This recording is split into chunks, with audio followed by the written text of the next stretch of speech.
বজ্রাঘাতে মৃত্যু হল পূর্ব বর্ধমান জেলার মাধবডি থানার অন্তর্গত উচালন গ্রাম পঞ্চায়েতের নন্দনপুর গ্রামের এক ব্যক্তির। মৃত ব্যক্তির নাম পলাশ পাকড়ে, বয়স 33 থেকে 34 বছর হবে। জানা গেছে যে উচালন গ্রাম পঞ্চায়েতের নন্দনপুর মাছলাপাড়ার গ্রামের বাসিন্দা পলাশ 1:30-2 নাগাদ নিজের কৃষি জমিতে কাজ করছিলেন। সঙ্গে আরও কিছু জন ছিল। সেই সময় হঠাৎ করে তুমুল বৃষ্টির সঙ্গে সঙ্গে বজ্রপাত শুরু হয়। তখনই বজ্রপাতে মৃত্যু হয় ওই ব্যক্তির। আশেপাশে লোকজন ছুটে এসে দেখেন যে পলাশ নামক ওই ব্যক্তি নিথর অবস্থায় পড়ে রয়েছেন। সঙ্গে সঙ্গে একটি টোটো করে মৃতদেহটি তুলে নিয়ে এসে অ্যাম্বুলেন্সে করে মাধবডি থানার পুলিশ আধিকারিকদের সহযোগিতায় আরামবাগের হাসপাতালে নিয়ে যাওয়া হয়। সেখানকার চিকিৎসকরা ওই ব্যক্তিকে মৃত বলে ঘোষণা করেন। গতকাল রবিবার থাকার কারণে মৃতদেহের ময়না তদন্ত করা হয়নি। অবশেষে আজ ময়না তদন্ত হবে বলে জানা গিয়েছে। তবে ইতিমধ্যে মৃত ব্যক্তির সমস্ত কাগজপত্র নিয়ে রায়না 2 নম্বর ব্লকের ভিডিওর কাছে যাওয়া হয়েছিল, যাতে মৃতের পরিবার সরকারিভাবে সহায়তা পায়।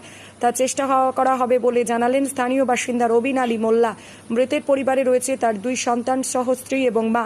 পরিবারের পক্ষ থেকে সরকারি সহায়তার দাবি জানিয়েছেন। পুরো বিষয়টি পঞ্চায়েতে জানানো হয়েছে। এখনো পর্যন্ত কোনো প্রশাসনিক আধিকারিকদের কেউই মৃতের পরিবারের সঙ্গে দেখা করেনি বলেই জানালেন তার ভাই সৌমেন পাকড়ে। যে মারা গেছে কি নাম তার? পলাশ পাকড়ে। পলাশ পাকড়ে কোথায় বাড়ি? নন্দনপুর। নন্দনপুর কোথায়? নন্দনপুর মাছলাপাড়া।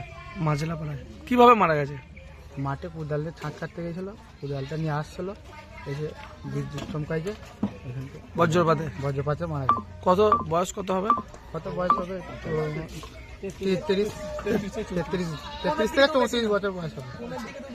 নিজের জমিতেই চাষ? হ্যাঁ, নিজের জমিতে। পরিবারে কে কে আছে? পরিবারে 2টি ছেলে আছে। এই যে এই 2টি ছেলে, এই যে 2টি ছেলে আমার ভাইপো হয়, আমার দাদা। 2টো ছেলে পরিবার, বাচ্চা বাচ্চা ছেলে। হ্যাঁ, এই যে 2টো বাচ্চা ছেলে। আর কে কে? বাবা মা আছে? বাবা মা আছে, দাদা বৌদি সবাই আছে।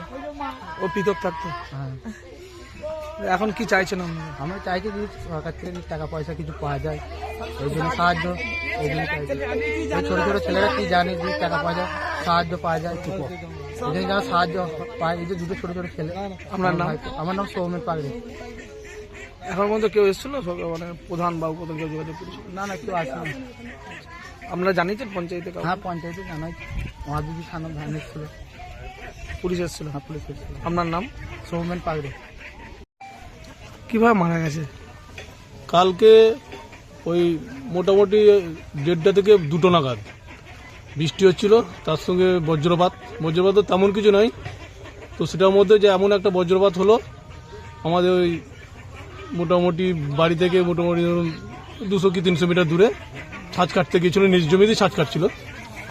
হঠাৎ ওই বজ্রপাতে আরও সব লোক কাজ করছিল, কিন্তু ওইখানে বজ্রপাতের সময় সে কাজ করতে হঠাৎ বাচ্চা তার কাজেই পড়ে। তারপর সে যে দেখা হয় যে সেটা নিথর হয়ে পড়ে গেছে। ওখানেই সে মারা গেছে। সব যে ওখানেই মারা গেছে। কোথায় নিয়ে যাওয়া হয়েছে তাকে? ওখান থেকে তৈরি করে ওখান থেকে সব নিয়ে আসা হলো টোটোয় করে ওখান থেকে মাঠ থেকে তুলে নিয়ে এসে সেখানে আমাদের যে অ্যাম্বুলেন্স আছে চলন পঞ্চায়েতে, অ্যাম্বুলেন্সে করে নিয়ে যাওয়া হলো। কোথায়? মাধবডি থানার আপনার ফাঁড়ি থেকে পুলিশ ভ্যান এসেছিল, তাদের সহযোগিতায় অ্যাম্বুলেন্সে করে আরামবাগ হসপিটালে ভর্তি করা হয়। অটোমেটিক এখানেই মৃত্যু হয়েছিল, ওখানেও মৃত্যু বলেই ঘোষণা করা হয়েছে। ওখানেই এখন রাখা আছে। কাল তো রবিবার ছিল, কিছু হয়নি। আজকে হয়তো তার পোস্টমর্টম হবে, হয়তো তার দেহ সেখানে আনা হবে, সৎকাজ করা হবে। এই যে একটা যুবক মারা গেল, সরকারিভাবে কোনো কিছু সহযোগিতা কিছু কাউকে জানানো হয়েছে? তেমন কিছু জানানো হয়নি। তো কাগজপত্র নিয়ে আপাতত বিডিও সাহেবের কাছে ওখানে যাওয়া হয়েছিল আমাদের আলমপুরে, কাগজপত্র জমা দেওয়া হয়েছে। মানে মারা গেছে এই এখন এইটাই মানে প্রমাণ করার জন্য সব যারা বেরিয়ে আছে, সেই ধরনের এখন কিছু বলা হয়নি। তো দেওয়া হবে, আমাদের চেষ্টা করছি আমরা। আপনার নাম? আমার নাম রবিন আলী মোল্লা, আমার এই গ্রামেই ঘর, মুসলিম পাড়ায়। বলরাম সাহার রিপোর্ট, সোজা কথা নিউজ, পূর্ব বর্ধমান।